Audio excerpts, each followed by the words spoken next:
Today we're live at Amazon Accelerate, and we're going to be talking about two factors of Amazon you might not know too much about. Amazon EU and AGL. How cool is that? Pretty cool, I think.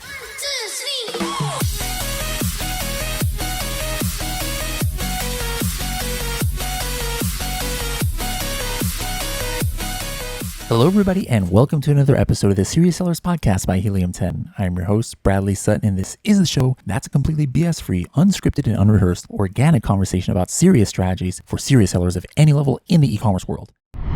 And we are here in Seattle right now at Amazon Accelerate. Alex, we're in Seattle right now. Are you also from Seattle?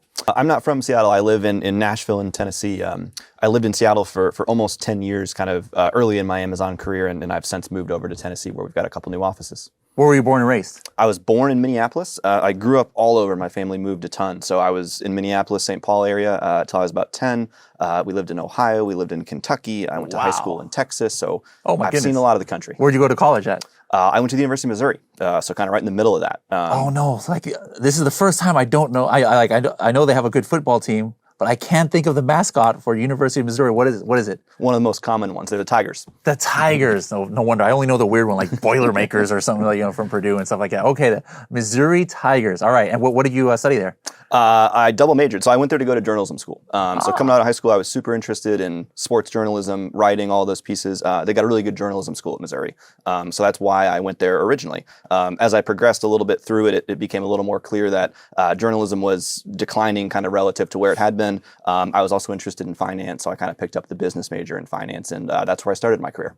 Okay. And then when you came to Amazon, what was the first department you worked in? Yeah, so I was in finance when I first started at Amazon, and I was supporting our operations team, so primarily our development kind of technical software engineering teams, who built all of the software that supports our fulfillment centers, all of our middle mile sort of areas, and effectively trying to help them put return on investment relative to all the resources that they had. Yeah. And so now what department or what's your position at Amazon? Yeah, so I lead our global logistics team. So for sellers, that includes Amazon Global Logistics, which is our product where we help sellers import goods from other countries into the US and get them into Amazon's network. And I also lead the partner carrier program. So that's for sellers who have their goods stored domestically, and then they're trying to enter the Amazon network as well. Cool. And that was actually one of my first questions is what AGL stands for, which you just answered. I actually have a list of questions here that when I knew I was going to interview, I asked our audience, because that's something I have no experience with. I'm going to be learning a lot with you guys out there. So you answered what AGL is. Now, another three-letter acronym at Amazon that has to do with logistics more domestically is like AWD. So first question that I got from a couple of users was, to use AGL, do I also have to be using AWD to tie them together? So the short answer is no, you don't. And I'm happy to take a step back and give you a little bit of context on kind of a short answer of, conceptually what is AGL, how did we get started, and then I'm happy to get into how it relates to AWD. So in short, AGL is just a freight forwarding program for sellers who are trying to move their goods right now from China origin into the US. So simple as that. There's obviously lots of freight forwarders out there. And sort of where it originated from was, way before Amazon figured out the magic of FBA sellers, we obviously were buying inventory ourselves, selling 100% of our own retail. And we had to do the same things in terms of moving goods either internationally or domestically into our network. And as the seller business started to take off, it became clear, like, why wouldn't we externalize that to sellers? I mean, they can benefit from our scale. It can make things a little bit easier. So that's kind of how we got into the AGL style business that we're in today. And then back to your question, for sellers who want to use AWD, it's an option. So you can use AGL to go direct into our fulfillment centers, or you can use it to go into AWD and then from there go into fulfillment centers. So completely optional for them. Awesome. All right. So for somebody like myself, another brand out there that might be listening, maybe, we've been importing to the United States, we manufacture overseas, and we have our own kind of like system that we're happy with it, we're unhappy with it, whatever the case may be. Why should we consider AGL? Yeah, there's a couple of things that come to mind. I think, first and foremost, there's, probably tens of thousands of freight forwarders out there. You got some based in the US, you've got some based internationally. We're the only freight forwarder whose only business is with sellers. So we obsess every day about how do we make AGL the fastest, easiest, most economical way for sellers to get their goods into the Amazon network. So we get to come to events like this and obviously immerse ourselves with sellers, their experiences, the unique challenges they have. So we're purely working backwards from them. When I think about AGL, I think there's kind of two pieces to it. I think one is foundationally, we need to have really strong services as it relates to transit time, reliability, and getting things into stock for sellers. And I think that's just foundational, and that's required for us to be at parity with kind of best-in-class freight forwarders. I think we're getting really close on a lot of those things. I think it's a lot of good progress the teams have made over the last 3 to 5 years to get us there. Okay, cool. Now that you might consider this a silly question, but it's on the mind of some sellers is, there's a lot of paranoia among sellers. It's kind of like when you go to events like Accelerate, nobody wants to say what product, they're selling. Like, oh, I sell in the health and household niche or something like that. That's about as close as you can get. But some brands were telling me like, oh, I'm not sure if I want to use AGL because now Amazon's going to know my supplier and my product and my address, and that's dangerous. Like, is there something you can say to like set their minds at ease at all? No, totally. I completely understand the concern. I think the short answer is, any information we get on manufacturers, where to pick goods up, never makes it to Amazon Private's brands team. It is only used for the pickup of those goods. And I think just to give a little more context on how that works, if we're picking up goods from a factory in China per se, obviously we're going to have sellers. They're going to say, hey, here's where my goods are. Here's the date they need to be picked up. We actually used, third parties in China to pick up those goods and bring them to port. So of course we are relaying that information to those third parties, but that information is not used within Amazon for any other purpose than kind of relaying the information to third parties to pick up those goods. And I think the second thing I would say is, we've got a lot of sellers who've been with us for 5 or 10 years, kind of since AGL became a thing. And a number of those sellers, one of whom I just did a panel with probably a couple hours ago, is in a category where there's a lot of Amazon private brands. He's been with us forever. He's had no issues. So I think the other thing I'd recommend folks doing is, I bet it won't be hard to find a seller who uses AGL. I think you could just ask them and say, hey, have you ever had concerns, with sharing your information with Amazon? Have you ever had us kind of do anything sideways? And I'm very convicted the answer would be no. Yeah. Highly doubt that I sell like coffin shelves. Like if I start using AGL, all of a sudden there's an Amazon Basics coffin shelf or something. Probably not. Now, I don't know the technical terms of these things, but I know I've done lots of different forms of shipping as far as like, just a few weeks ago, I had some fast air, like where it was like 3 days. I had some like, I don't know if it's called slow air, where it's like 7 days. I've done like slow sea shipping and fast sea shipping. Which of these, again, you can probably give the more technical terms here. What does AGL cover? Yeah, so we aim to kind of cover the whole gamut of what you just mentioned. The very foundational is going to be standard ocean, what you refer to as slow ocean. So basically just kind of your run-of-the-mill, very average sort of speed in terms of transit time. Containers are going to get unloaded in the order they are kind of put on the boat, so to speak. We also offer what we call fast ocean. And there's kind of 2 versions of that in the industry. So what AGL offers today is, you get priority at origin as well as at destination, and primarily in terms of destination, where your container is picked off the boat first. It is prioritized for drayage first, from port into the FC. So you're going to shave off, anywhere from 2 to 5 days in terms of that transit time. There's another version in the industry which AGL isn't quite in yet, but I think it's something we're looking at for 2026, which is, there's a carrier called Matson who uses smaller boats. They're a little bit faster. So they actually cut off sort of transit time, from origin to destination. It's obviously a more expensive kind of premium service, but we are getting some interest for sellers. So it is something we're looking to explore. Interesting. Okay, cool. Another question. This was actually one of my questions is, I've been importing products for more than 25 years. And in the early days, I would import containers of like car parts. I was in the whole Fast and Furious kind of like car scene. And I had to get my own custom broker. I would go and have them clear customs and go through all that. But then, for my Amazon businesses, usually my freight forwarder kind of handles it, or whoever I have a sourcing agent who handles that kind of stuff. When I import with AGL, who's clearing the customs? Yeah, so it sort of depends. So if you're shipping full containers, you can do it with any customs broker you want. So we have an in-house customs broker. The organization is called Amazon Customs and Trade. And like I mentioned earlier, right, we had set up our own operations to be able to run our own retail business. For that reason, we also set up a customs brokerage so we could do it ourselves. And so that's also a service that we externalize to sellers. And kind of our thought with ACT is obviously we want it to be seamlessly integrated into what we're doing with AGL, just to make things super easy. But but we also wanted to offer a service that allowed sellers to sleep a little bit better at night in terms of our goal with ACT is to always be compliant, to always be above board. I think it's really important kind of given what's going on in the world right now and perhaps what's about to come. So that's kind of our thought with ACT. So if you're shipping full containers, you can use any customs broker, you can bring your own, you can use ACT.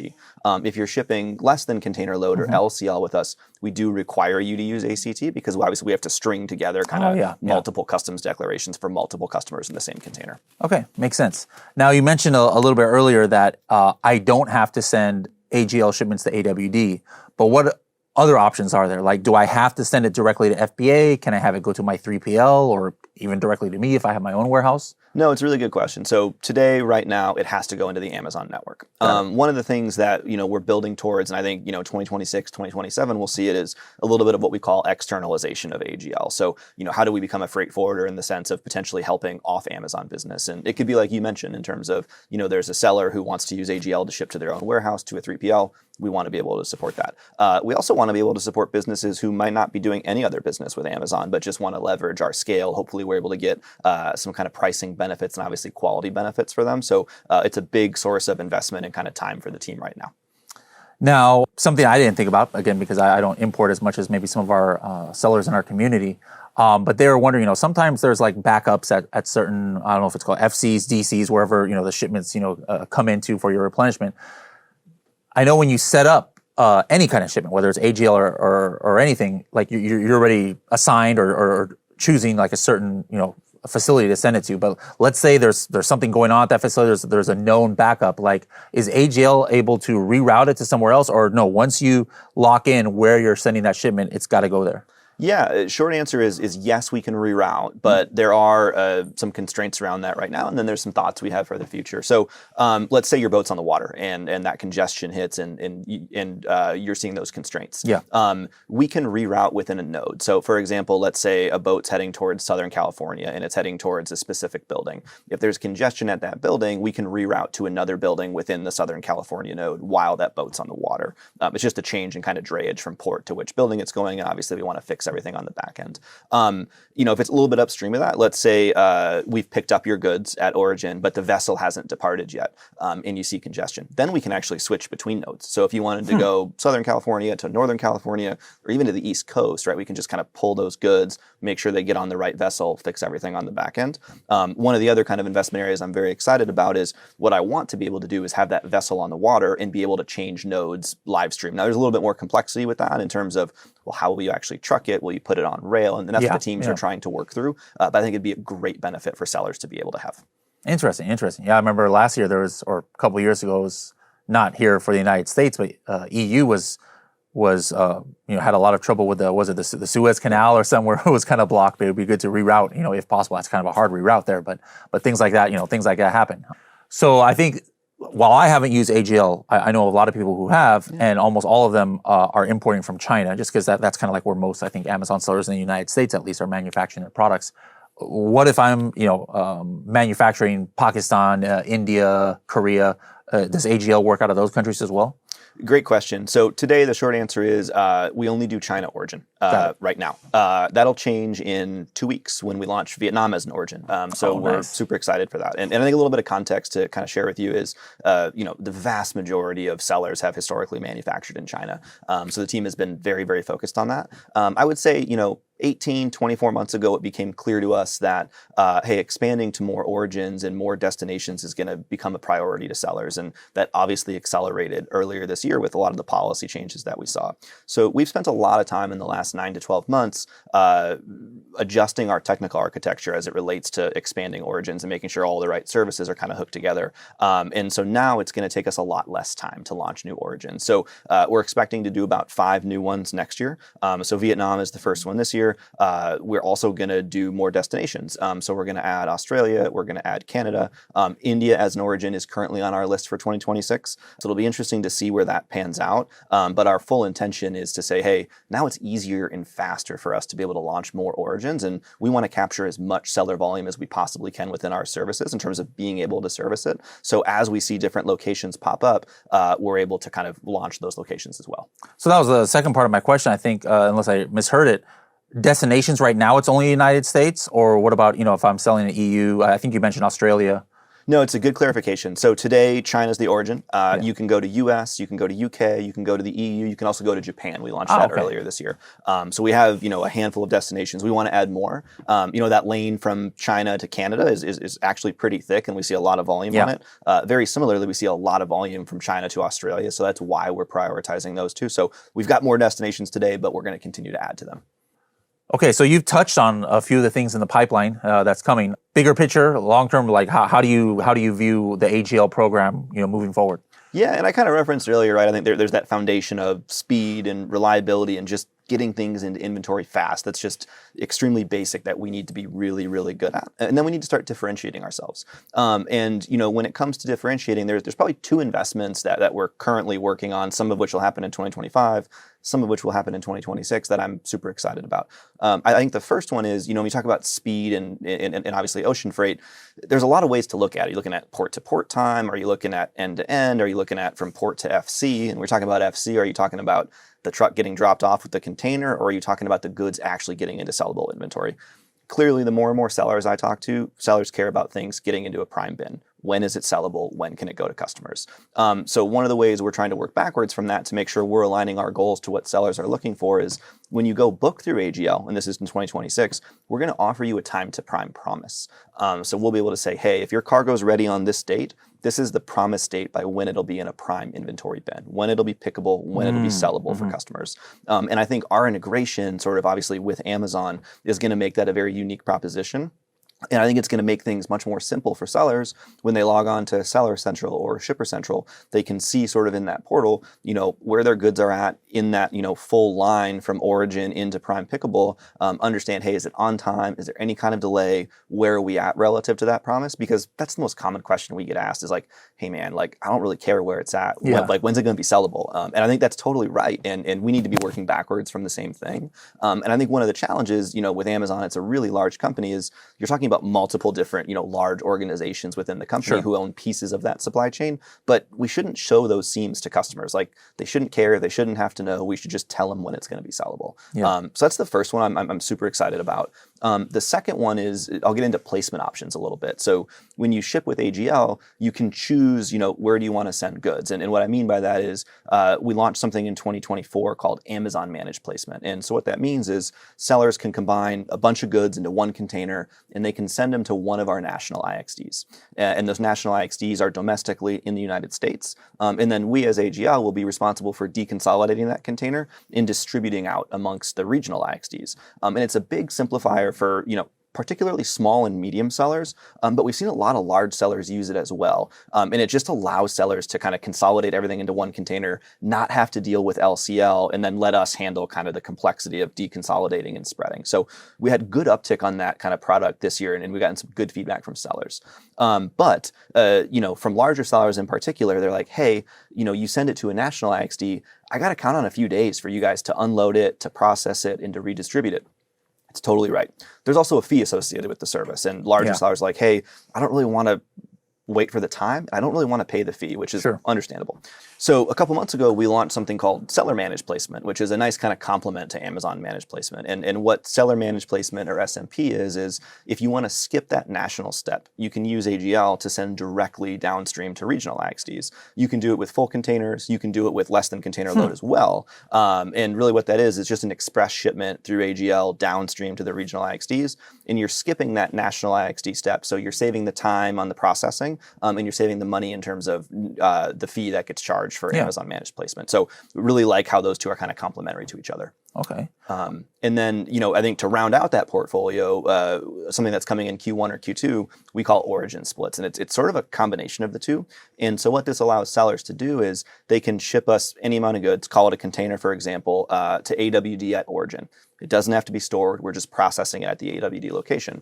And what we'll do is, we will deconsolidate the container that sellers send us, and then we will reconsolidate, more containers with other sellers' goods. So let's say we're shipping downstream to 50 sort of separate regional Yeah. IXDs. You send a container in, we deconsolidate it, we then reconsolidate 5 different shipments within that container into those 20 containers I mentioned. But we've got so much volume going to each of those downstream regional IXDs. A, I can give you the cost benefit because I can better utilize that container. It can be more full. And then B, you can get effectively FCL-like pricing for LCL-like shipments. And at the same time, you're skipping the national IXD, you're skipping the touch point. It's going direct from origin to those regional IXDs. Interesting. I want to ask you, what's your if you're able to say, that you're most excited about for next year? But before I do that, if somebody's like really pumped up from just what we've heard about so far, where do we go, including myself, if I want to get more information on AGL, or like just go ahead and sign up? Yeah, so folks are looking for AGL. I think there's kind of 2 steps I take. One is if you go on Seller Central, you can search for AGL. It's in one of the drop downs, should be clean. But if that doesn't work, you can always just go to Google, search Amazon Global Logistics. That should help you. Awesome. All right, well, thank you so much for sharing all this information. I just learned, my knowledge went from level 1 to about 7 here for AGL. I think I might start considering this. Maybe I'll hit you up if I have any questions. You guys can't all hit him up, but I can. Host privilege here. But this sounds like a good program, and I think a lot of what you said kind of like alleviates some of the concerns, especially about the time, and that promise thing is going to be super cool once it comes out. So thank you so much for sharing your knowledge, and maybe we'll link up next year at Accelerate again and see what's new with your program. Perfect. Thank you very much for having me. I appreciate it. Thank you. And we are here and talking about things that we have never talked about on the podcast before. So first of all, would you like to introduce yourself to our audience? Sure. My name is Mike Stiles, and I'm with U.S. Global Selling. Awesome. You from this area? Yeah, born and raised in Seattle. Born and raised in Seattle. Do you even go to college, university? I went out to here? University of Washington, so yeah, go Huskies. Huskies. I was about to say that's one of the things I do. I try and see if I can know the mascot there. Yep. What did you study when you were in Washington? Yeah, business. Okay, so you're kind of like a lot of people like myself. I'm not doing what I went to college for, so that's kind of good that you are doing that. Yeah. How long you been here at Amazon? I've been at Amazon for a little over 11 years. 11 years. Yeah. Awesome. Awesome. Yeah. So it's I think it's pretty rare to see 11 years, at Amazon, but I think what's even more rare is that I've been with U.S. Global Selling org the entire time.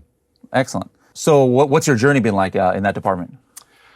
Well, I started as an account executive and came in, and actually at the time we were recruiting or talking to and pitching EU-based sellers to launch onto Amazon.com. And this is going back to 2014, 2015. Now we actually are working with sellers that are here based in the U.S. to help them expand to our global stores. I focused on US to EU, but we also will launch into Brazil, Australia, Japan, Mexico, pretty much any of our worldwide stores. I think when we think about expanding globally, there's a number of issues or obstacles that people might be scared of. I think one of the big ones is the L word, is logistics. You have a logistics background at all, and can you talk a little bit about that? Yeah, actually, I spent 5 years at a company called Expeditors. It was a global logistics company, similar to UPS and FedEx, and really just helping shippers get their products all over the world. And I focused on our air export division, which was extremely eye-opening. I mean, just starting in logistics and seeing that process, the entire door-to-door from manufacturer to the exporter, all the different milestones and checkpoints along the way to get that product or whatever that is, to the end customer, wherever in the world. So your team helps sellers, brands from the United States expand mainly to EU. What exactly does this help involve? Expanding globally, we do know is complicated and complex. A lot of milestones, a lot of steps to it. And I think within that challenge, not the goal to make our team obsolete and solve every single problem that there is, but our challenge and mission became, how do we make global selling accessible to all sellers, of any size really. And I think there's a lot of things that have gone into that.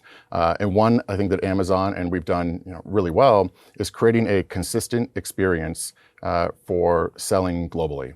So whether you're on Amazon, .com or in the UK or Germany or Japan or Australia, wherever, Seller Central is designed to work really the same way. So how you manage your listings and create new listings, your detail pages, what goes into those, the sponsored products and promotions, ads, those types of things to help you actually get eyes and conversion, discoverability, and all those things. Like that's all, like the day-to-day is all pretty consistent regardless of where you're selling. And we've made, progress with FBA and our Build International Listings tool, and even just the linked accounts dashboards and those types of things. That's, I think, is still, our mission is like, how do we continue to improve this process, continue to make it easier for sellers to expand globally, and encourage sellers and give sellers the confidence that, it's a consistent experience. You can trust that with Amazon, and then you can take the similar strategy and tactics that made you successful on your .com or local store, domestic store, and apply those to your global store, and have confidence that those are still the right tools and tactics and strategy. Okay, so you mentioned you get a lot of feedback from customers, and that's what's helped you make the process somewhat seamless because you know what they're going through. Talk to me a little bit about that feedback process. What have you learned? Well, we're in a very unique position as U.S. Global Selling because we are talking and working with these sellers on a daily basis, and we're collecting valuable feedback, pain points and frictions, and what's working well and what's not working so well, what other things that sellers will need or want to see, and have Amazon actually build, and we're front lines. We're getting that feedback every single day. And I remember when I started, I thought, to myself, how, valuable this is, to be able to be in the front lines and talking with sellers and working with them directly on, growing their business. We need to obviously do more with that. And we created this program called the feedback ecosystem. And this is, I don't know, maybe 3 years into when I started working at Amazon. And so what we decided to do is, this is kind of the first time I actually think I saw this really happening at Amazon, is collecting that feedback and seller anecdotes, aggregating that, and then categorizing it to where we can actually use it to go and try to figure out, okay, what how to improve, what tools or programs that sellers are using to improve those, where the pain points are, where the frictions are, where things potentially broken. I think one specific example that I kind of like to talk about today and bring up a couple times is we continue to get feedback from sellers that they need more resources, more information on how to get through the different milestones or checkpoints to expand globally, and even product demand. Like, the products that I sell here in the U.S., are those going to be successful in the UK or Germany? They didn't know. They wanted to know what the demand for their product was. And we didn't really have a good answer for that at the time. And we kept hearing that feedback, over and over and over again. And a lot of that helped what we ended up building, which is our Sell Globally workflow, Sell Globally experience, which is all in Seller Central. And that's different milestones and checkpoints throughout the expansion process. And it's all done by, what store you're looking to go to. And then there's our marketplace guidance tool, or MPG. And that's the, demand indicators, the category insights, related costs to expanding to UK or Germany, whatever market or whatever store you're looking at launching into. So it's been a really successful tool, really powerful tool. A lot of sellers are using it. One that we're really excited about. And it's not the final product yet, and we will continue to provide feedback, based on what we're hearing from sellers with those the product teams, to continue to improve and innovate, to help make things easier for sellers moving forward.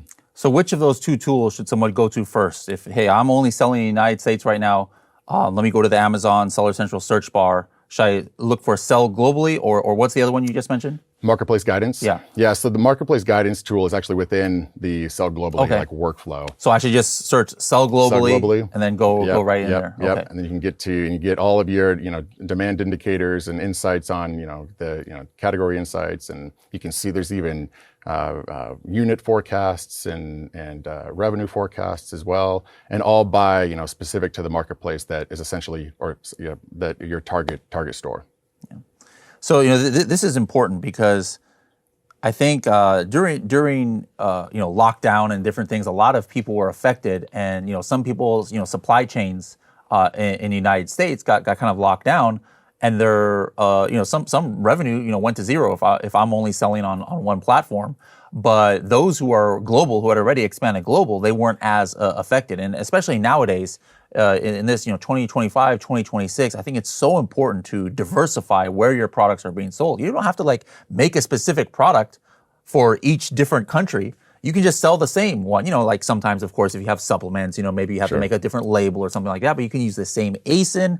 And, imagine instead of just selling in one country, you're selling in 10 or 15, which, by the way, I'm going to test myself, and you be my mentor here, or my quiz taker. I want to see if I know all the EU marketplaces. I remember there's a core 5. Yep. UK, Germany, France, Spain, Italy. And then now there's a whole bunch of new ones that have come on lately. Yep. Like for a long time, I just remember there was only those 5. Yep. Sweden. I think Ireland was one of the newer ones. Yep. Netherlands. Poland. Am I missing anything? Is it 9? Belgium. The Belgium. Yeah, I forgot all about Belgium. So there's 10. 10. Then.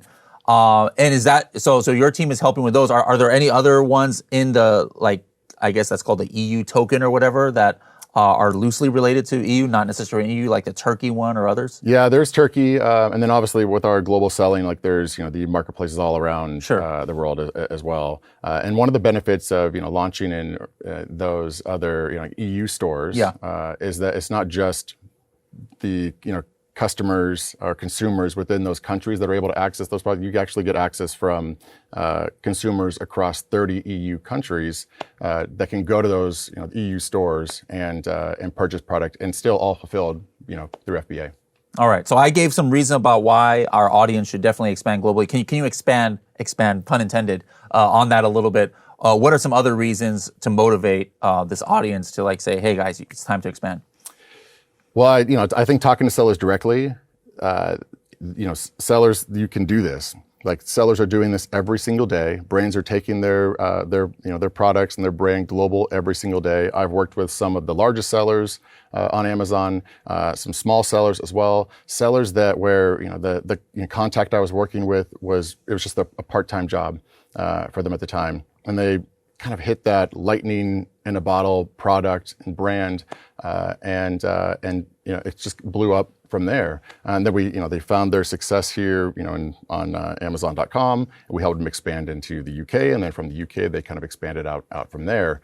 And I think one of the other important parts to remember for a US seller is that the global experience and global selling experience is designed to be consistent across every store.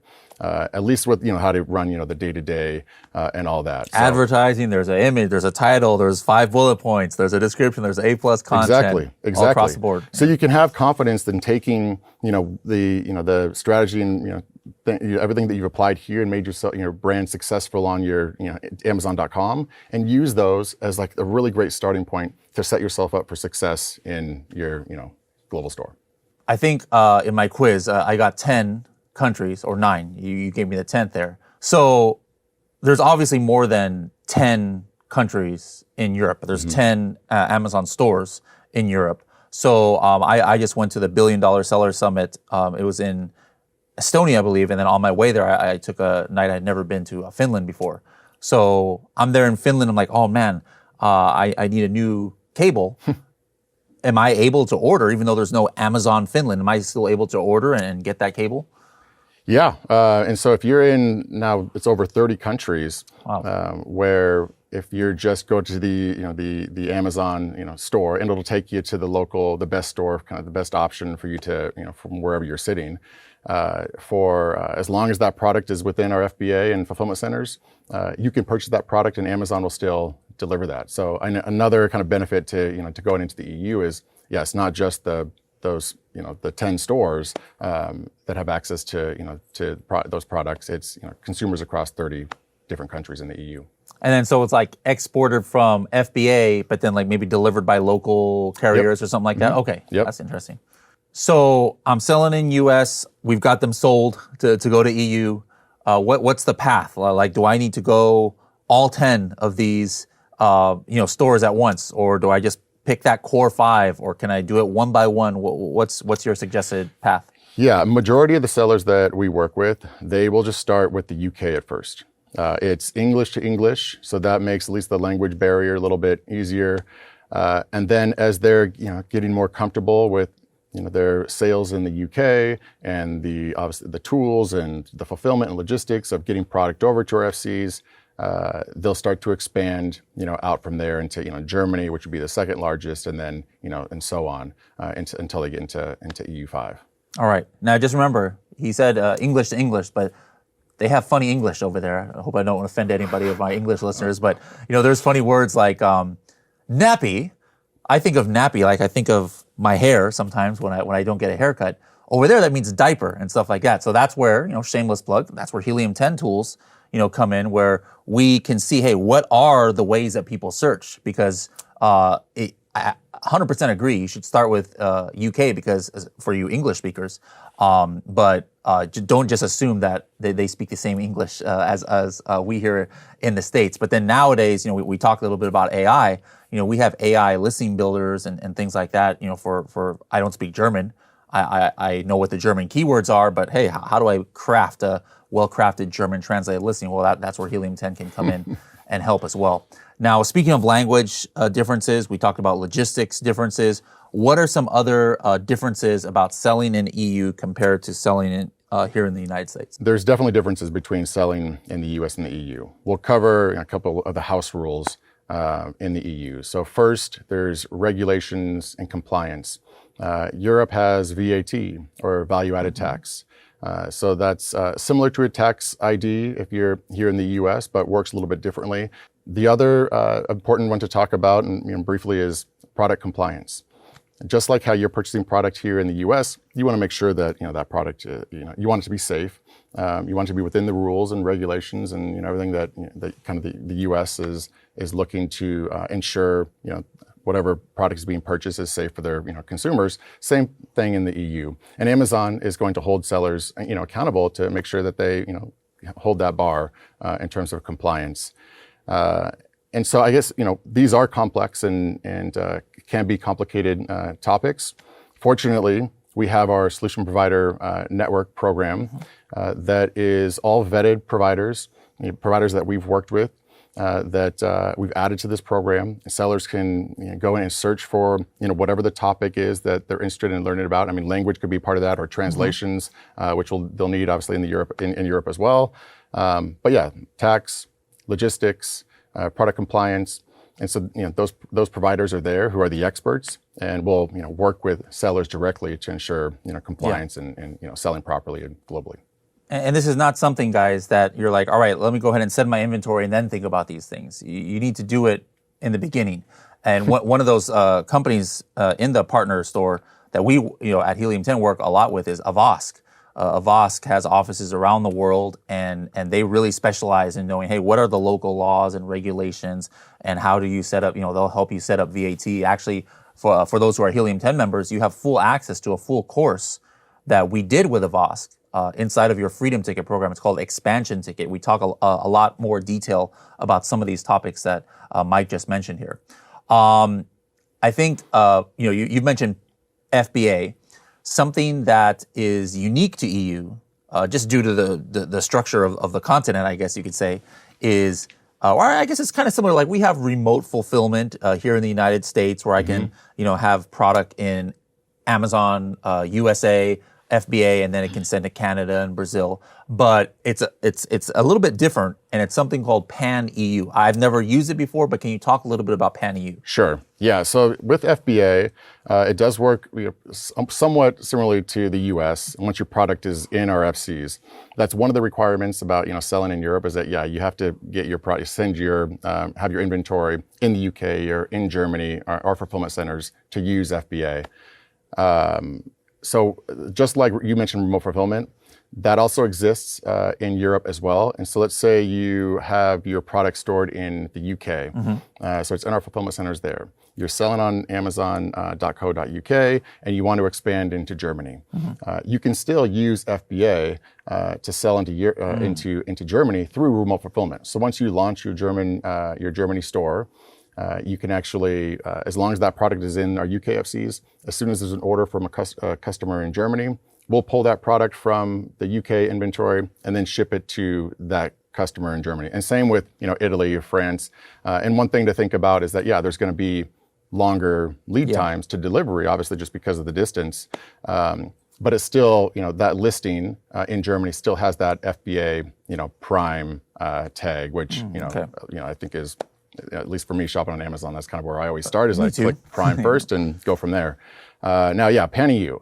PanEU, I think, is one of the biggest product launches that I've seen at Amazon. And our PanEU program allows you to consolidate your logistics and shipping into one lane into Europe.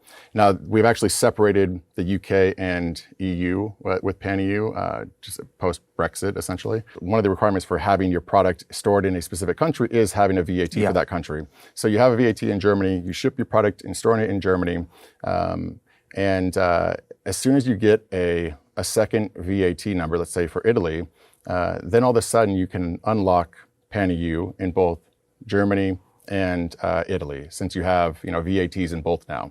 You can still just send all your product inventory into our German FCs, and then PanEU allows Amazon to kind of take over from there. Get product as close to where demand, seasonality trends, special events, whatever's going on. And PanEU actually has changed to where when we first launched it, it was all or nothing. You had to,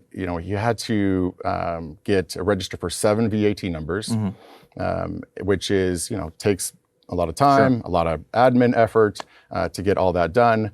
But once you had your 7, then you could go, PanEU, and so they pretty much removed any of our new sellers and early on kind of sellers in the EU from adopting PanEU. Now we've transitioned it to more of an a la carte model. So like I had mentioned, as you pick up those VAT numbers, kind of move at your own pace, you can enable and launch PanEU across those EU countries. All right, circling back to that sell globally workflow that everybody out there is about to do, what else did we leave out? Well, I think there's a lot of improvements that are coming with our Sell Globally product. And so we've talked about a few things, like the marketplace guidance tool and all those demand indicators and category insights. That's great. That's all still there. And we're, continue to improve that portion of that product as well. We are also really looking at how we can leverage, different AI, powered tools and enhancements within Sell Globally to create, maybe more of a personalized experience for every single seller. So we'll, continue to build on that experience and that Sell Global experience. That's not going anywhere. That'll be there to stay. Okay, so any final resources you can talk about where our audience is going to be able to even get more help with expanding globally? Yeah, so I think just quickly after this, the Accelerate event, we are hosting a Ask Amazon event that is focused on global selling, and that's on September 23rd, and it's a full day event. Now this Ask Amazon event is it all takes place in the seller forums. Okay. And there's a QR code that I think we can share, and so you can register for that. And you can pretty much ask any question you want about global selling. We'll focus on the EU and LATAM stores as well. We'll have account managers that are ready to answer the questions throughout that day. So it's really a lot. It's live for I think 8 hours or so. And that doesn't go anywhere. That forums post will stick around for a while. And so you can kind of always go back and reference and look back at questions or other questions that sellers have asked. That's one. Okay. So, plug that live event coming on Tuesday, the 23rd. I'll also include a few links of just how to get started, looking at the differences between the US and the EU, selling globally, and all the things that we talked about of, VAT or, the Sell Globally experience, marketplace guidance. That's all there. A great place to start and take a look and let's start selling.